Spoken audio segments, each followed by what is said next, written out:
did the left take over TV, radio, newspapers, publishing and advertising, Hollywood and the music industry, K through 12 and the universities, the arts, the foundations, healthcare systems, unions, the nonprofit industrial complex, and the government bureaucracy in less than 50 years? Chinese warrior Sun Tzu said, "If you know the enemy and know yourself, you need not fear the result of 100 battles. If you know yourself, but not the enemy, for every victory gained, you will also suffer a defeat. If you know neither the enemy nor yourself, you will lose in every battle." If we use Sun Tzu's metrics, Christian conservatives don't know the enemy or themselves because they have lost every meaningful cultural battle in 50 years. And Sun Tzu's words apply to building successful social movements. We're in a war, folks, and the left spends the bulk of their time, energy, and resources capturing institutions. Translation: we have to get intentional, and that means we have to know the past to know the future. Is the left winning by accident or by design? Today, I'm sitting down with an expert who's going to shed some light on the who, what, how, why, and when the Marxists infiltrated our republic and what we need to do to reverse those gains. Let's get into it.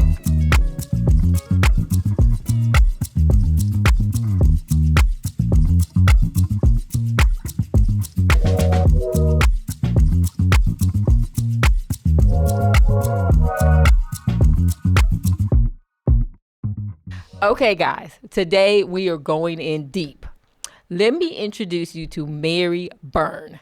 Mary is the co-founder of the Missouri Coalition Against Common Core. So Common Core is one of those buzzwords where we feel like we know what it is, but at the same time, we don't really know what it is. That's right. Good news, Mary really knows what it is. What's up, Mary? I am excited to be sitting down with you today. How are you doing today? I'm well. Thanks for having me. Thanks for driving up. Yeah. So, Mary, we don't have a lot of time, and I remember going to an event where you gave a presentation. It was dizzying, like mind-numbing, and we don't have enough time for you to give all that information. But I want to start with you giving us a definition of what is Common Core? To put it succinctly, Common Core is the structure of curriculum that fits into a spreadsheet, okay, so that you can have a common set of standards across the nation and collect data on children in terms of their performance on these standards through the individual laptops that have been issued to kids in schools all across the nation. So the laptops are like Trojan horses? Yes. Oh, wow. Yes. See? It's not about just delivering information to the kids. It's about mining their information from the keyboard. Okay, so how would a parent even know They if don't. their child was in a school that was implementing Common Core?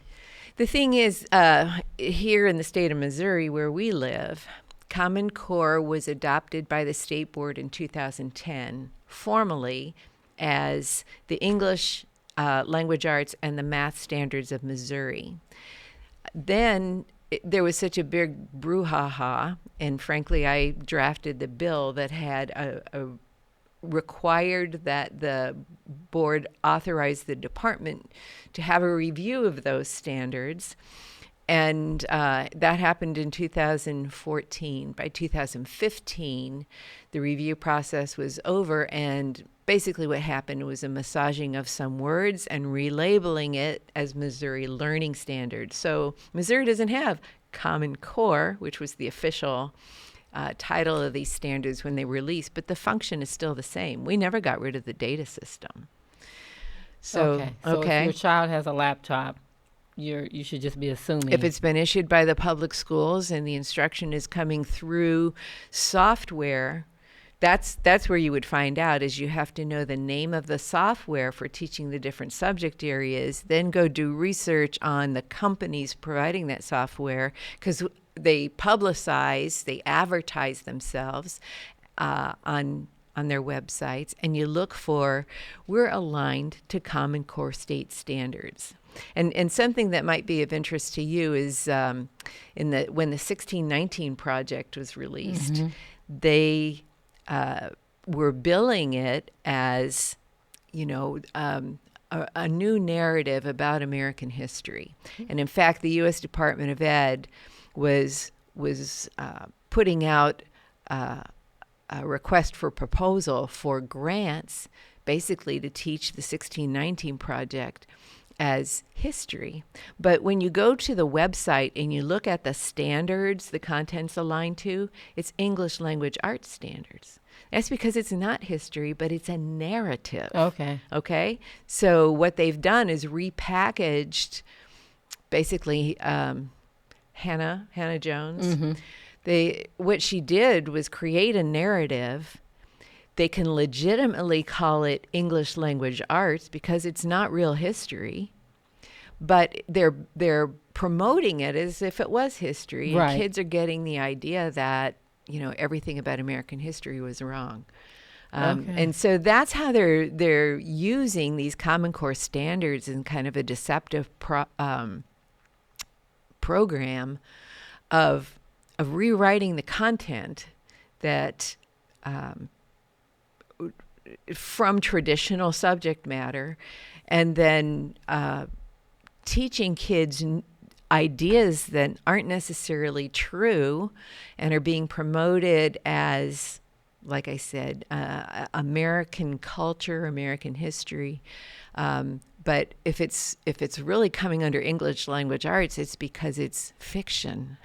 Okay, so for people who aren't that familiar with the 1619 project, that's a story that says that America didn't start in 1776.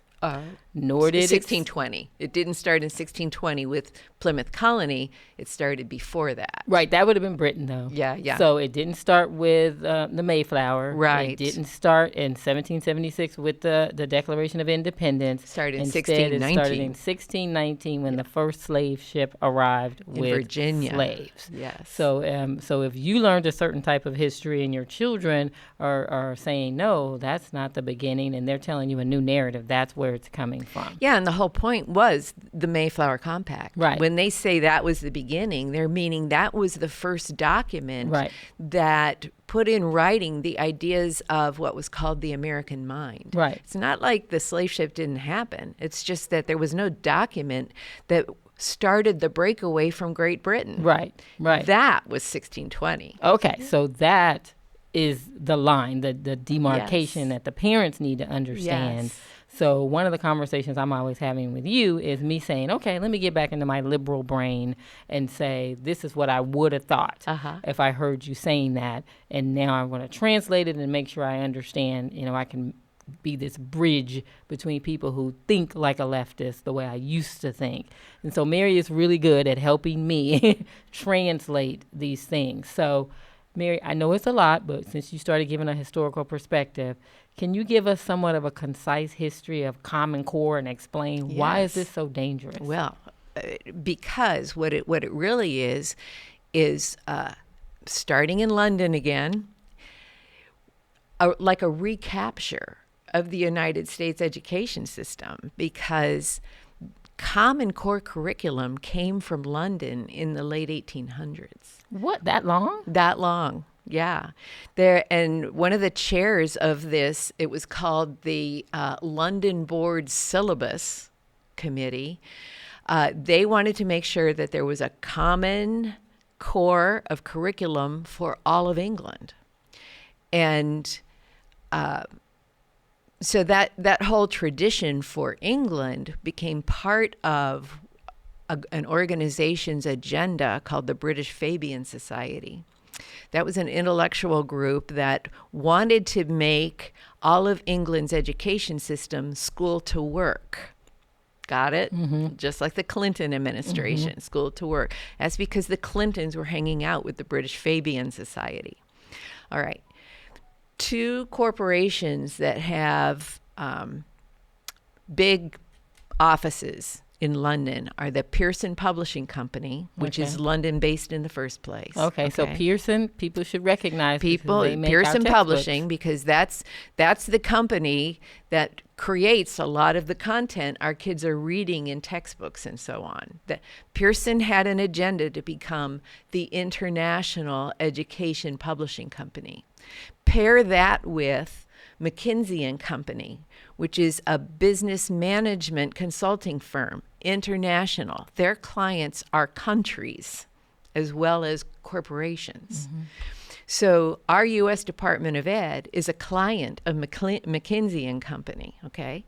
There was a single person in London, his name was Sir Michael Barber, who was a partner in McKinsey and also the education consultant for Pearson. So in one person, you have both of those companies' agendas represented. Sir Michael Barber became the implementer and the, you might say, trainer at Harvard for the Common Core. And what's interesting is the PARC, which was one of the assessments aligned to Common Core, two sets of national, and that's the whole point, to nationalize education, take it away from the states, but do this de facto national network. PARC, the, I can't remember what the acronym stands for, but it had to do with readiness for college and career, PARRK. PARC got the contract for a no-bid contract from the U.S. Department of Ed to develop that assessment, and PARC was basically giving that contract to Pearson. Okay, so let me do a recap, because you're doing a lot of convergence. Yes. Where, in England 200 years ago, they started trying to make a one standard for their nation. Yes. But that didn't work here because, we had our federalism in our 50 states. But in 1980, something pivotal happened here where we got a national Department of Education. Correct. And we didn't have that. Before then, it was all 50 states doing 50 different things. Right. So then we see a convergence with Pearson, who makes the textbooks, and this McKinsey and Company. Business management consultant firm that specializes in data. Okay. Okay. So now they start looking at the children like little data mines. And it used to be before 2008 when McKinsey was doing consultant work with the U.S. Department of Ed on how to design the Race to the Top grants. Okay. And they would do consultant with the states applying for the grants so that, assuming if you followed McKinsey's advice, you'd be a good contender for getting that money. And don't forget, this was all after the recession of 2007 to 9. Oh, yeah. Okay. That's So true. there's your incentive for taking billions of dollars in federal money to reconstruct. And what Arne Duncan, who was Secretary of Education at the time, said is, we don't want you to just rebuild your old system. We want you to do innovation, a la Common Core. Well, see, the thing is, if I'm a parent, I'm thinking common standards sounds good. Innovation sounds good. Where does the nefarious stuff come in? How do I find out about that? When you know that you need a common set of standards to populate the spreadsheet of your data system, and you understand that this is not aggregate data. This is not about groups of children. They have profiles on your child, and they're not telling you. Oh my gosh. Okay. So one of the things that, to me, if I'm the parent, what I'm looking at is impact. At the end of the day, how is this working? So I saw a statistic that reported that for Black fourth graders, 82% are below grade level in literacy. It wasn't much better for Hispanics, 78% below grade level. White students, 52% below grade level. So does that sound real to you? There's always been a gap for different reasons, and we've talked about those reasons too, how basically a Marxist culture was imposed on inner city populations, which were highly black. And so when you have when you don't have intact families to support the child's education, that's one factor that Common Core, they kept saying, if everybody gets the same standards and the same instruction, which is why these laptops were promoted, saying everybody will get the same instruction because it'll all be delivered online. Well, the kids aren't responding to this online instruction. But the point I'm trying to make in response to your question is, there were other mitigating factors that were causing the gap before. What the promoters of Common Core said was, we will close that gap because we'll teach everybody the same standards. Those standards never did address all those other mitigating standards. So you still have a gap. But this gap, it couldn't have been this bad before. Yeah, kind of it was. 30% difference? Well, what you have contributing with the other mitigating problems is that the Common Core diminished the role of phonics because it promoted whole language. Right. Nobody learns well with that. That's a whole other and show. now they're doing this backpedaling, saying, oh, we're going to introduce new reading strategies. We're calling it the science of reading. That's not new. That's phonics. I know. I saw the disaster with phonics. That's literally a whole show because it is. But so what I'm saying is, contributing to this new decline has been the reading methodology that was imposed in the beginning of Common Core. Then you add to that they want the kids all the way down to kindergarten to have laptops and to be learning off of technology. There's international studies saying the best use of technology is by the teacher in the classroom, not the kids. Okay, you touched on something. You are a teacher. I didn't mention that. How long were you a teacher? I was a teacher of children who were deaf and hard of hearing. I was in the classroom for 10 years. Okay. So how do teachers feel about Common Core? Frankly, the teachers in the classroom who need their salaries to support their families just want to do their job. And so they're taking their cues from what comes down to say, if you want a good evaluation, you'll do this.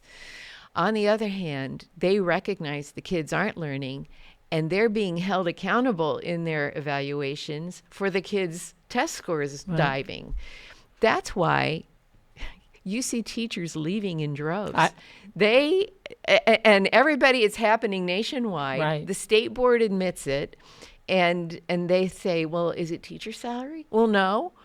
I have those numbers. When you ask me to do my job and you've tied one hand behind my back to do it, it's not just discipline.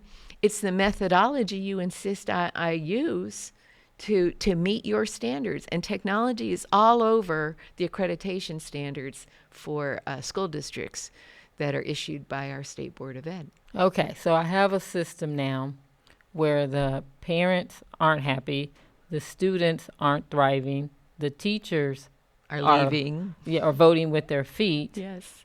So who's happy with this? Who's benefiting? Chamber of Commerce. Okay. All right, because their idea, they say that now we will have college and career ready. These people the children are now being raised up for workforce development. Okay, traditional education was to educate you as an individual to be your best self-governing individual and to teach you the skills and the content you needed, particularly history, to make good decisions about who you voted into office. Well, that would be liberty. Right. That is what's called a liberal arts education. Right. Corporations didn't want that. They wanted workforce development. So you don't need those higher math skills because most of the work in the career education doesn't demand that kind of math. And it's just an extension of the machine. That's right. Okay. All right. So I actually had those statistics. According to the Bureau of Labor Statistics, this is about the teachers. They reported that 600,000 teachers have left the industry just since 2021. Yes. So that is like a landslide. That's right. Of people out the door. And new teachers are not coming in. All right. So why would you go to a hostile work environment? Why would you choose that? And in many rural districts for low pay. Right. Okay. And so my solution there, what's being advocated is now the state set a minimum wage for teachers in education. And I go, that's not constitutional because they're not contracted to the state. They're contracted to the local school board. Right. B, you have commandeered the budget by demanding that kids learn through technology, which is ineffective for them.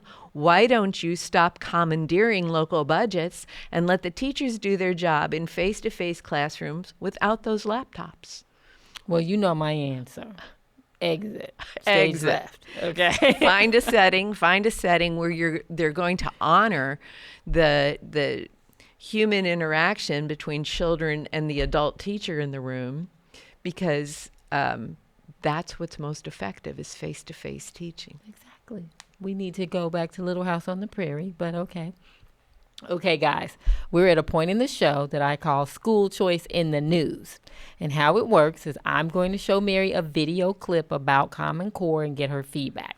For the audience that may be listening and not watching, the name of this video is How Common Core Subtraction Works.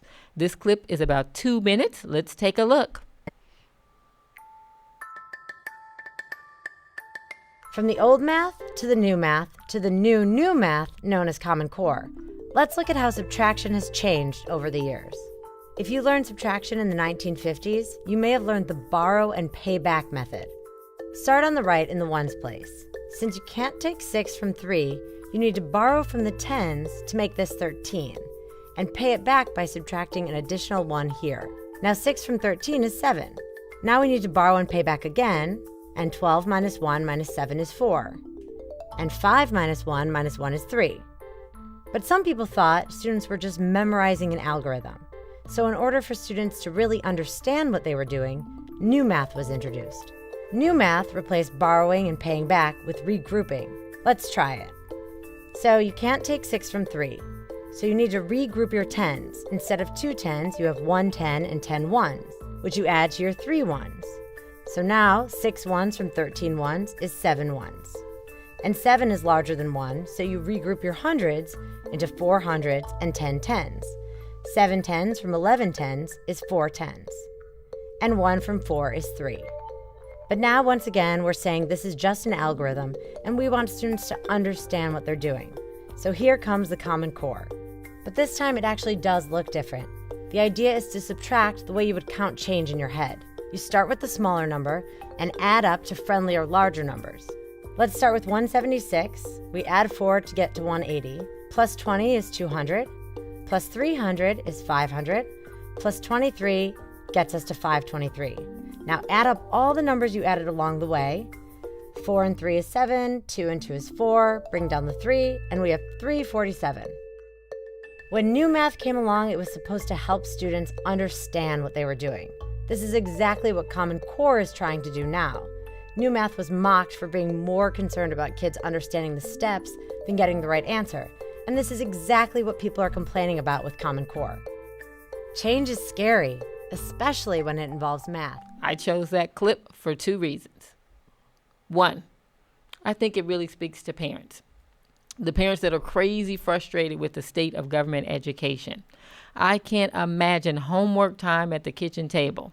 2, this sort of broke my spirit because I was one of those kids who actually loved school. Mm-hmm. And I could see my younger self being really frustrated at how long it would take to grasp these basic concepts. And we all have family members right now who are struggling, the children in the family that are struggling. And now when I see that, I know why. Mm-hmm. If subtraction is this weird, how long would long division take? And that's the point. You can't balance a checkbook knowing that kind of math. Oh, yeah. I didn't get them that far. Yeah. Yeah. The system that had been set up before for traditional math had application that was very efficient. Mm-hmm. And the algorithm, they kept criticizing, this is just nothing more than an algorithm that can't understand. But the algorithms were what you could do in your head. right? And I watched that video and saw number 3, how they were doing Common Core. Well, it's not just about subtraction. The child has to know about rounding up to the next number and then adding these numbers in the center, and trying to figure out the relationship of the rounded number to the column before them and the column after them. But you can't do that in your head. Yeah, it seems so demoralizing. I could see where if it's done, as a kind of addendum, or for kids who want more in understanding math, these younger kids who are math wizards and they like the visualization and the conceptualization, that could be supplemental work, okay? But not everybody has a desire to know that deep understanding. They just want to function.